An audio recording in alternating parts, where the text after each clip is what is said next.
हे दोस्तों, आपका स्वागत है हमारे इस चैनल पर। आज का जो टॉपिक है उसमें हम अवकाश के नियम की बात करेंगे। यह दूसरा पार्ट है अवकाश के नियम का। इससे पहले हमने अवकाश के कुछ नियम बताए हैं। उसका पहला पार्ट अगर किसी ने नहीं देखा है तो उसका हम आई बटन पे लिंक दे देंगे, आप वहां जाके उसको देख सकते हैं। चलिए हम स्टार्ट करते हैं आज का ये टॉपिक। आज का जो टॉपिक है उसमें हम बात करेंगे, पहले जो क्वेश्चन है उसकी बात हम बात करते हैं। इसमें हम अवकाश की जो आगे व पीछे पड़ने वाले छुट्टियां होती हैं उसको हम अपने अर्जित अवकाश जो हम लेते हैं, जिसको हम ईएल कहते हैं, अर्निंग लीव, उसमें हम कैसे इंक्लूड कर सकते हैं। ऐसा क्या करें जिससे वो हॉलीडे जो हैं, हमारी छुट्टियां जो हैं, जो सैटरडे हो या संडे हो या फिर किसी और प्रकार की छुट्टी मिलती है, उसको हम अपने अर्जित अवकाश में कैसे शामिल करें। ठीक है, तो उसके बारे में हम जानेंगे। तो आप सिंपल सी बात ध्यान रखिएगा। सबसे पहले जब हम कोई अर्जित अवकाश लेते हैं, ये लेते हैं, इसको हमने कैलेंडर के माध्यम से समझाने की कोशिश की है। ठीक है, तो इसको समझिएगा। ये जो हमने कैलेंडर दिया है, इसमें अगर हम चाहते हैं, ठीक है, कि हम 4 दिन की छुट्टी ले लें 16 से 19 तक, और आपके यहाँ सैटरडे संडे 2 दिन छुट्टी होती है, तो आपको मात्र 4 दिन का ये लेना होगा कि हमें 16 से 19 तक का अर्जित अवकाश। उसके आगे लिखेंगे, ब्रैकेट में लिख सकते हैं या फिर ऐसे ही लिख सकते हैं, सफिक्स और प्रीफिक्स सहित। इतना आप ब्रैकेट में लिख दीजिएगा। आप लिखिएगा 16, अपनी एप्लीकेशन में लिख दीजिएगा प्रार्थना पत्र में कि 16 से 19 तक का अर्जित अवकाश स्वीकृत करने का कष्ट करें, और उस अर्जित अवकाश के आगे ब्रैकेट में लिखिएगा सफिक्स और प्रीफिक्स सहित। इतना जब आप लिखेंगे तो प्रीफिक्स मतलब जो पहले हमारी छुट्टियां पड़ती हैं, देखिएगा जैसे कि 13 को सैटरडे है, 14 को संडे है और 15 को मंडे है, तो ये 3 छुट्टियां आपको इंक्लूड हो जाएंगी उसमें प्रीफिक्स में। और सफिक्स किसे कहते हैं? जो आगे बढ़ने वाली छुट्टियां होती हैं, जैसे ये 20 तारीख का सैटरडे और 21 तारीख का संडे भी आपको मिल जाएगा। इस प्रकार आपको 4 दिन की ईएल लेने पे 1 2 3 4 5 6 7 8 1 9 दिन की ईएल अर्थात 9 दिन का अर्जित अवकाश मिल जाएगा।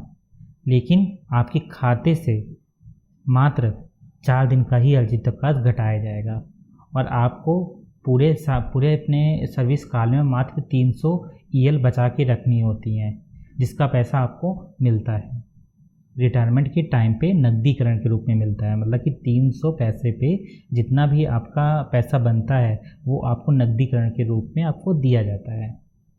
ठीक है, तो चलिए अगले क्वेश्चन पे हम चलते हैं। अगला क्वेश्चन जो है वो ये है कि अनाधिकृत रूप से ड्यूटी से अनुपस्थित रहने पर क्या होता है।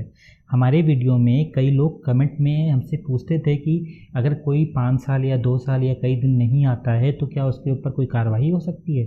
इस तरह के क्वेश्चन हमारे पास आते थे, तो उसका जवाब हम यहाँ पे देते हैं आपको। पहला पॉइंट ये है कि यदि कोई कर्मचारी बिना प्रार्थना पत्र के अनुपस्थित हो जाता है, मतलब क्या है, अगर कोई कर्मचारी है, अगर उसने एप्लीकेशन नहीं दी है और 1 सप्ताह से वो अगर अनुपस्थित है, नहीं आ रहा है, तो उसके लिए क्या करेंगे, उसको सबसे पहले 1 हफ्ते के बाद एक नोटिस हम इशू करेंगे, उसके घर पर नोटिस इशू करेंगे। अगर नोटिस देने के बाद वो 15 दिन तक फिर नहीं आता है तो उसके खिलाफ अनुशासनिक कार्रवाई की जा सकती है। ठीक है, ये नियम होता है। और इसके अलावा दूसरा जो पॉइंट है इसमें यह है कि बिना अवकाश के 5 वर्षों से अधिक अनुपस्थित रहता है। यहाँ पे मात्र 1 हफ्ते की बात थी जिसमें अनुशासनिक कार्रवाई की गई थी, और यहाँ कह रहे हैं अगर 5 वर्षों से अधिक अनुपस्थित रहता है तो क्या किया जाएगा। अगर 5 वर्षों से अनुपस्थित है कोई कर्मचारी तो उसको सबसे पहले नियुक्ति प्राधिकारी की अनुमति के बिना कार्यभार ग्रहण नहीं कराएंगे हम। ठीक है, और दूसरी बात, वो जो है वो वेतन पाने का अधिकार नहीं होगा उसको। साथ ही साथ एक तरीका होता है, इस 5 साल की अवधि के बाद अगर कार्यभार ग्रहण हम कराते हैं तो क्या किया जाएगा। तो ये 5 साल की अवधि के बाद हम अगर कार्यभार ग्रहण कराते हैं तो उसको अनधिकृत अनुपस्थिति को बिना वेतन के असाधारण अवकाश में परिवर्तित किया जा सकता है। असाधारण अवकाश क्या होता है? असाधारण अवकाश वो अवकाश होता है जिसमें आपने बिना वेतन के आप अनुपस्थित रहे, मतलब कि ना आपने काम किया ना आपने उसका पैसा लिया, इसको हम असाधारण अवकाश कहते हैं। ठीक है, तो चलिए नेक्स्ट क्वेश्चन पे हम चलते हैं। अगला क्वेश्चन जो है वो ये है कि 2 प्रकार के अवकाश को संयुक्त करना। अगर आपके 2 प्रकार के अवकाश हैं तो उसको आप संयुक्त कैसे कर सकते हैं। ठीक है। तो इसमें हम किया जा सकता है ये चीज़, जैसे कि किसी एक प्रकार के अवकाशों के साथ किसी अन्य प्रकार के अवकाश को लिया जा सकता है। मतलब क्या होता है, मतलब ये है कि अगर आपने कोई ईएल ली हुई है, ईएल ली है मतलब कि अर्जित अवकाश लिया है, और अर्जित अवकाश ख़त्म होते हुए या फिर ख़त्म होने के बाद या फिर उसके बीच में ही अगर आप बीमार हो जाते हैं या फिर आपका एक्सीडेंट, भगवान ना करे ऐसा हो, लेकिन अगर इस तरह की कुछ चीज़ें अगर हो जाती हैं आपके साथ, तो आप मेडिकल लीव पे जा सकते हैं, मतलब कि आप चिकित्सा अवकाश ले सकते हैं।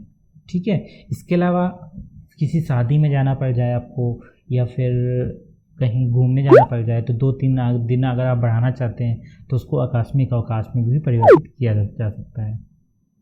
ओके। तो चलिए अगले क्वेश्चन पे हम चलते हैं। अगला क्वेश्चन जो है परिवीक्षाधीन को देय अवकाश। परिवीक्षाधीन क्या होता है, अर्थात प्रोविज़न पीरियड क्या होता है। प्रोविज़न पीरियड को हम बोल सकते हैं आपका ट्रायल पीरियड, मतलब कि 2 साल का मैक्सिमम सभी सरकारी कार्यालयों में 2 साल का प्रोविज़न पीरियड होता है। और 2 साल के प्रोविज़न पीरियड में क्या किया जाता है, 2 साल के प्रोविज़न पीरियड में वह आपके ये 2 साल का प्रोविज़न पीरियड इसलिए दिया जाता है, बाय चांस अगर कोई सरकारी कर्मचारी का आचरण अच्छा नहीं है, वो गुंडागर्दी करता हो, दारू पीता हो या फिर कोई अन्य रीज़न हो, तो उसके लिए उसको 2 साल का समय दिया जाता है कि आप अच्छे से काम कीजिए। अगर उसका व्यवहार अच्छा नहीं होता या फिर वो धोखाधड़ी करता है या फिर पैसा की वसूली करता है या फिर कोई भी अन्य कारण होता है, तो उसको नौकरी से हटाया जा सकता है। उसको हटाने की प्रक्रिया आसान होती है प्रोविज़न पीरियड के अंदर। ओके। तो यहाँ पे बात ये चल रही थी कि प्रोविज़न पीरियड में क्या अवकाश दिया जा सकता है। तो हाँ, प्रोविज़न पीरियड में आप नियमित कर्मचारी की भांति ही आपको अवकाश मिलता है, कोई भी प्रॉब्लम नहीं होती है। ठीक है। चलिए यहाँ पे देखते हैं क्या लिखा है। प्रोविज़न अर्थात परिवीक्षा विधीन अवधि में यदि कार्य एवं आचरण संतोषजनक रहा, उनको उस पद पर स्थायी कर दिया जाता है। अर्थात आचरण अगर संतोषजनक है तो ही स्थायी किया जाएगा, अन्यथा नहीं किया जाएगा। दूसरा, प्रोविज़न पर नियुक्त कर्मचारी को प्रोविज़न की अवधि में अवकाश उसी प्रकार देय होता है जो उनको उस पर स्थायी होने की दशा में अनुमन हो। मतलब ये है, जो नियमित कर्मचारी को मिलेगा अवकाश, उसी प्रकार प्रोविज़न पीरियड में रहने वाले सरकारी कर्मचारी को भी वही अवकाश दिया जाता है। अगला है, आगे लिखा है, प्रोविज़न पर नियुक्त के आदेश में मौलिक रूप से नियुक्त होने का उल्लेख भी होता है। ये थोड़ा इंपॉर्टेंट पॉइंट है। प्रोविज़न पीरियड अगर आपका चल रहा है तो आप में प्रोविज़न पीरियड की नियुक्ति का जो आदेश होता है, जारी होता है, उस पर ये लिखा हो कि वो मतलब कि वो मौलिक रूप से स्थायी पद हो, अस्थायी पद ना हो। ओके। ऐसा पद ना हो जिसको आगे चल के हटाया जा सके। ठीक है। तो चलिए हम अगले क्वेश्चन पे हम चलते हैं। अगला क्वेश्चन है, अप्रेंटिस को देय अवकाश। अप्रेंटिस का क्या मतलब होता है। अप्रेंटिस काल जो होता है वो काल होता है ट्रायल पीरियड, इसको हम बोलते हैं। ट्रायल पीरियड का मतलब किसी को अगर हम काम सिखा रहे हैं, किसी भी सरकारी कर्मचारी को हम काम सिखाते हैं, ये प्रोविज़न पीरियड से थोड़ा सा अलग होता है। किसी कर्मचारी को हम अगर काम सिखा रहे होते हैं तो उस काल में अगर उसको अवकाश चाहिए होता है तो कैसे मिलेगा। उस काल में उसको अवकाश 1 वर्ष की अवधि में चिकित्सा प्रमाण पत्र के आधार पर दिया जा सकता है। मतलब कि अगर उसको कोई मेडिकल की बीमारी होगी तो ही उसको दिया जा सकता है, वो भी आधे वेतन पे उसको मेडिकल के आधार पर अवकाश दिया जा सकता है। ठीक है। और बिना वेतन के उसको 3 माह का अवकाश दिया जा सकता है। यहाँ पे देखिएगा क्या लिखा है, अप्रेंटिस काल में अवकाश प्रत्येक 1 वर्ष की अवधि में चिकित्सा प्रमाण पत्र के आधार पर 1 माह का अवकाश जो अर्ध वेतन पर होगा, 1 जनवरी होगा, ठीक है, उसको वो मिलेगा। और 1 जनवरी 1936 के पश्चात नियुक्त व्यक्तियों को किसी एक समय में लगातार 3 माह तक का बिना वेतन का अवकाश दिया जा सकता है। ओके। तो ये चीज़ आप लोग ध्यान रखिएगा, इंपॉर्टेंट है ये चीज़। चलिए अगले क्वेश्चन पे हम जाते हैं। अगला क्वेश्चन जो है वो है ठेके पर नियुक्त व्यक्ति का अवकाश। ये इंपॉर्टेंट है। ठेके पर नियुक्त व्यक्ति का अवकाश का मतलब ये होता है, अगर हमने कॉन्ट्रैक्ट की बेस पर अगर हमने किसी आउटसोर्सिंग कर्मचारी को लिया है ठेके पे, मतलब हमने अगर कॉन्ट्रैक्ट पर किसी आउटसोर्सिंग कर्मचारी को लिया है, इस समय जेम पोर्टल के माध्यम से आउटसोर्सिंग कर्मचारियों को लिया जा रहा है, तो उनकी छुट्टियों का क्या नियम होगा। उनकी छुट्टियों का नियम जो होगा वो जब कॉन्ट्रैक्ट होगा लगे एक ठेकेदार के बीच, मतलब कि हम कहेंगे एक सेवा प्रदाता संस्था और कार्यालय के बीच में जो अनुबंध होगा, उस अनुबंध के बीच में वो रजामंदी जिस अवकाश के लिए होगी, जैसे कि किसी कर्मचारी आउटसोर्सिंग कर्मचारी को 1 दिन की अवकाश दिया जा सकता है पूरे हफ्ते में, तो उसके लिए, या फिर 2 दिन का दिया जा सकता है तो उसके लिए, मैक्सिमम तो पूरे महीने में उसको मात्र एक दिन का ही अवकाश दिया जाता है। इसके अलावा सैटरडे अगर वहाँ पे छुट्टी होती है कार्यालय में वो उसको मिलता है, अगर संडे छुट्टी होती है तो वो भी मिलता है। इसके अलावा जितने भी राजपत्रित वो जितने भी आपकी छुट्टियाँ पड़ती हैं बीच में वो भी उसको देय होती हैं। ठीक है, चलिए अगले कुछ